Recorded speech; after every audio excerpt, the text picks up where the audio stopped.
Assalamualaikum warahmatullahi wabarakatuh. Hari ini kita akan membahas tentang menyimpulkan isi teks eksposisi. Yang pertama itu ada menyimpulkan isi teks eksposisi dari gagasan umum. Dalam menyimpulkan isi teks, biasanya dimulai dari menentukan gagasan umumnya. Gagasan umumnya atau ide pokok menjadi dasar untuk mengembangkan suatu paragraf. Beberapa teks menjelaskan gagasan umum di awal paragraf, tetapi tidak sedikit pula yang meletakkan di akhir paragraf. Keberadaan gagasan ini kemudian dijabarkan oleh gagasan-gagasan khusus yang didahului oleh atau mengikutinya. Jadi kebanyakan gagasan umum itu ada di awal paragraf, namun ada sedikit di akhir paragraf. Gitu.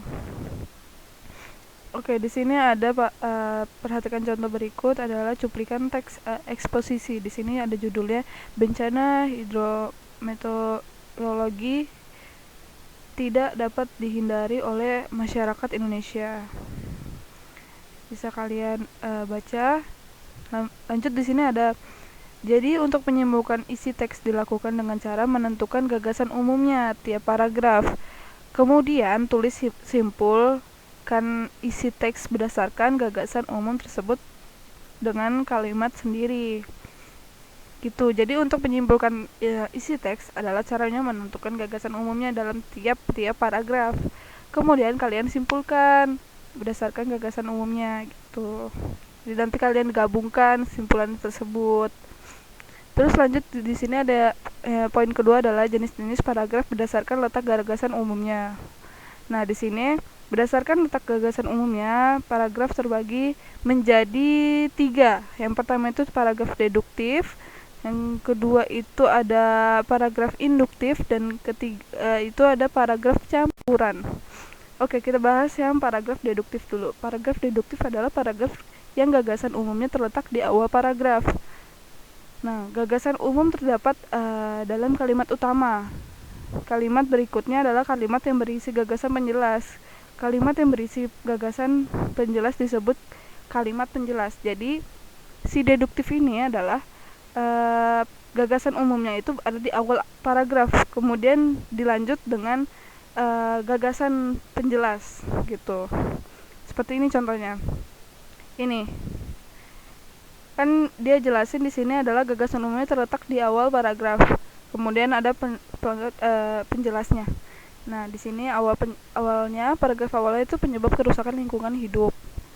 Nah, ini penjelasnya secara umum dikategorikan. Nah, ini penjelasnya nih, ada 2 faktor di dalam akibat kerusakan lingkungan itu, letusan gunung berapi, banjir, abrasi, jadi gitu.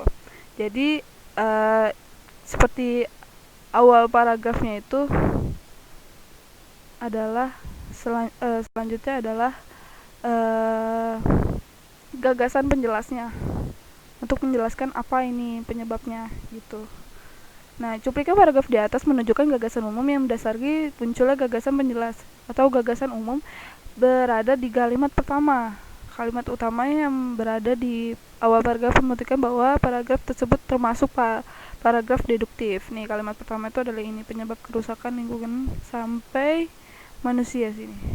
Itu kalimat pertamanya adalah gagasan umumnya. Lanjut penyebabnya nih, penyebab letusannya, penjelasnya. Oke, lanjut yang kedua adalah paragraf induktif. Adalah paragraf yang gagasan utamanya terletak di akhir paragraf.